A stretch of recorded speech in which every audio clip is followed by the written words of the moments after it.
ما أنت سفلي على فلسان ذاب له وحواي شرف له أنت رحت ما يقود أبالي أنا أول بآداب يتربية لها بمحا وأكتها يعني شو التربية كين كوحنا قصينا أنا بحاول مرة هذا تربية جكرة ما روح وضع دادسين أنا ما أنا كستو فرتاحة سيسوا حسوسين عمري تقعب الموسيقى وتي أنا ميبان أنا جينا بصناعة شارع إني بان جينا بستة إلهي وجيدا لكن ما أخانا إيجا مسير سنتها غيره ها ماله وحي كويسة قور سجارة إلا السوق بعد محاك إيجا مسير يعني أيضا محاك يمكن حياة أنا إذا محاك قصة إيدو ويدي محاد عيني سيئو مسير سنتها هني لكن هذه نفسك قرب لوته كان أنت إلى عمر ما جينا كايشات لما نشيد محاد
My great appreciation for the very warm welcome that I've received today from you and your cabinet ministers.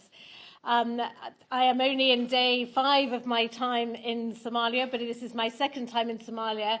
I was actually here in 1993 during the original UN mission, so it is a great pleasure to be back.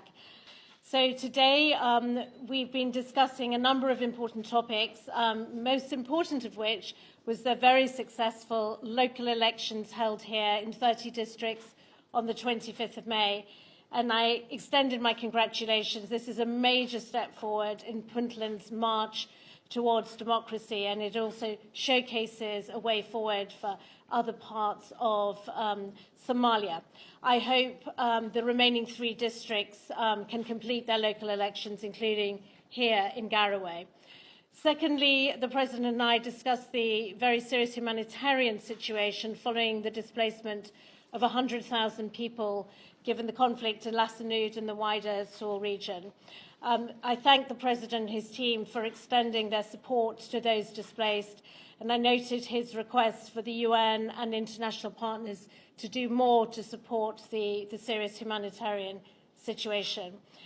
Finally, we discussed the ongoing state-building and peace-building project across Somalia, and I was very pleased to hear the President's very clear commitment to dialogue, playing his part in the journey as we create and complete the constitutional review process, and I extended the full support and good offices of the UN to try and help find a way forward as soon as possible because with a solid state across Somalia, we'll be able to focus also on the crucial issues of economic development and job creation for the youth, things that will enable Somalia to play a rightful part in the region as a prosperous and stable Somalia. And I want to thank again the President and his team for welcoming me so warmly. Thank you very much.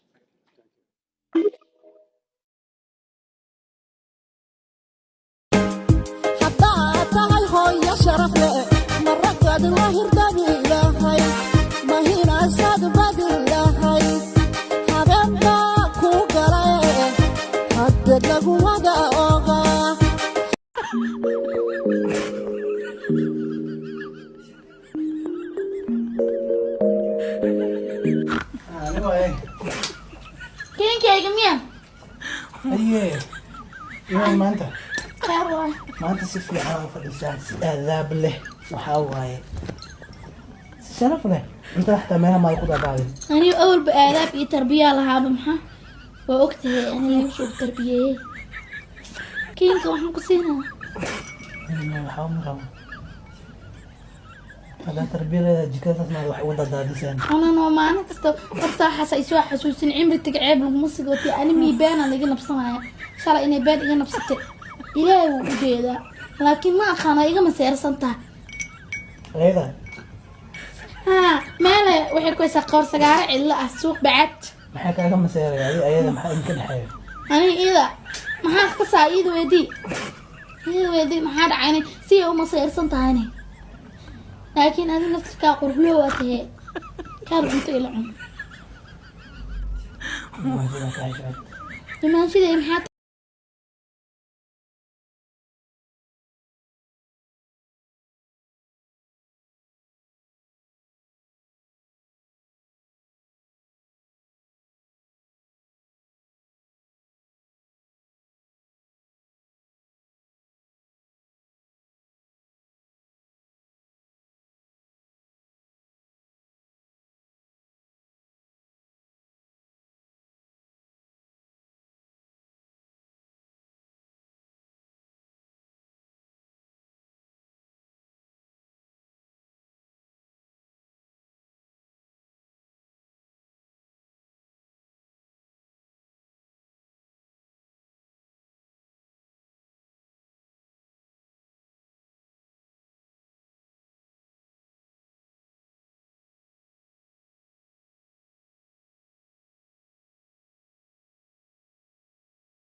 My great appreciation for the very warm welcome that I've received today from you and your cabinet ministers.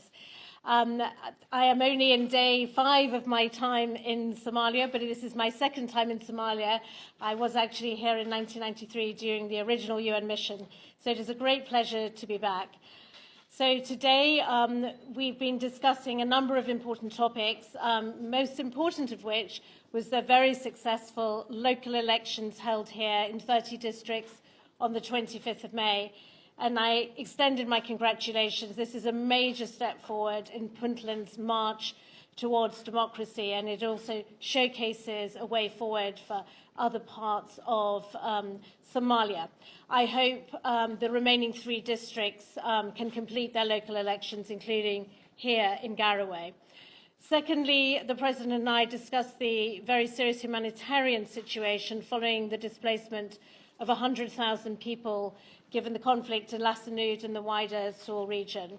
I thank the President and his team for extending their support to those displaced, and I noted his request for the UN and international partners to do more to support the serious humanitarian situation. Finally, we discussed the ongoing state-building and peace-building project across Somalia, and I was very pleased to hear the President's very clear commitment to dialogue, playing his part in the journey as we create and complete the constitutional review process, and I extended the full support and good offices of the UN to try and help find a way forward as soon as possible, because with a solid state across Somalia, we'll be able to focus also on the crucial issues of economic development and job creation for the youth, things that will enable Somalia to play a rightful part in the region as a prosperous and stable Somalia. And I want to thank again the President and his team for welcoming me so warmly. Thank you very much.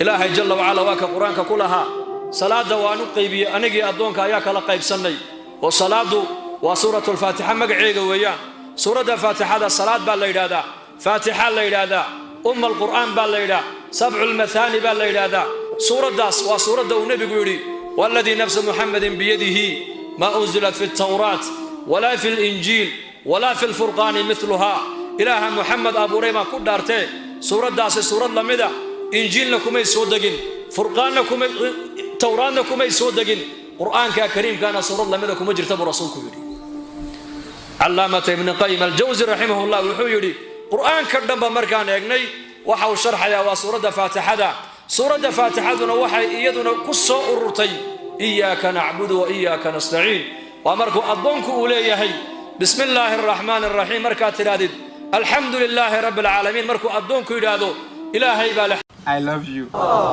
Shut up. I miss you. I say shut up. You look beautiful. Thank you. Shut up! Bandali Idayo إدا وقذي ماها إدا مقذي إدا وذا waxa uu daran nin daalo dantiisu naka durugte dayaxi waa iga dhubisay su'aaliga ay khasire sax ma taartay dayaxiyo daruuraha dushoodan kadagaya ad teembada waa qalduusa wandali adiga fiiri idayi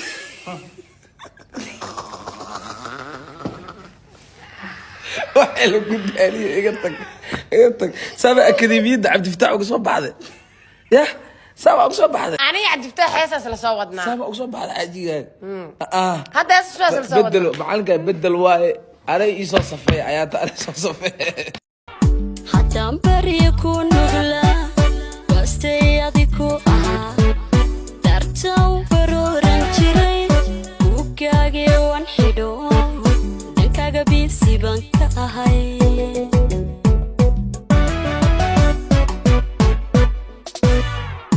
intaa baraha bulshada ummadu isbariya bartaad ku lahayd adigu baloog banka ka xidhay u biirinta aan necbahay embalag listiga ku daray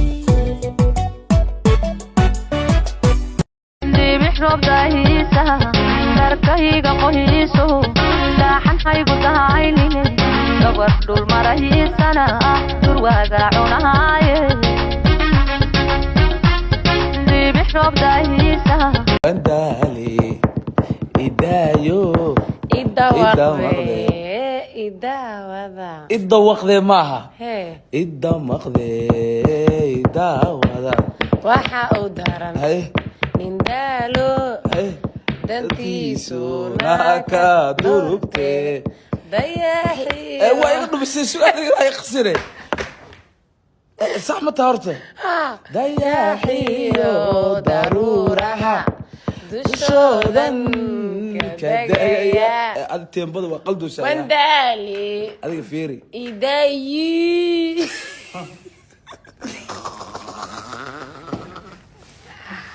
وحلو قد علي قلتك سابع أكاديمية عبد الفتاح وقصوا بعض يا سابع وقصوا بعض أنا عبد الفتاح حساس لصوتنا سابع وقصوا بعض عادي هذا أساس لصوتنا بدلوا معلقة بدل واي علي يسوى صفية عياته علي يسوى صفية I love you. Shut up. I miss you. I say shut up. You look beautiful. Thank you. Shut up! haddaan barya ku nuglaa waastay adiku ahaa dartan barooran jiray buuggaagee wan xidho dhankaaga biisi baan ka ahay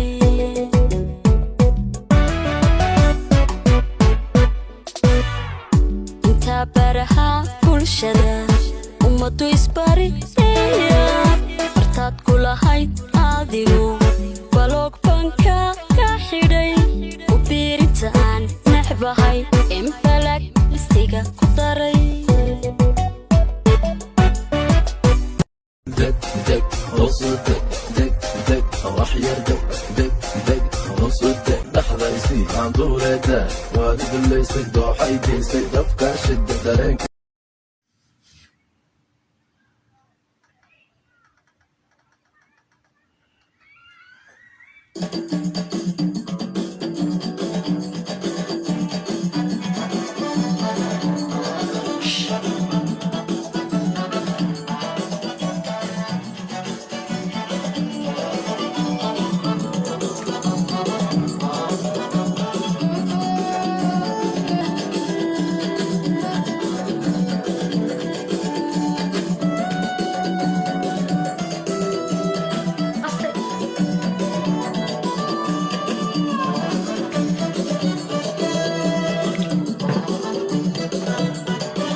شجعان دمانيو شيك مال وذاي شرد والا بلا شرح والا بما شاه والا عباي مرهوري قفت اللابسدو الكورة بيتاغنيو وحانا هيروح تغير ما هذا البا وحليقا جري ما هذا البا وحليقا جري مرهوري قفت اللابسدو الكورة بيتاغنيو وحانا هيروح تغير ما هذا البا وحليقا جري ما هذا البا وحليقا جري intaan hertigsanayo halkii ma taagantee bilada laygu soo tixiyo adigu kulahayga tiri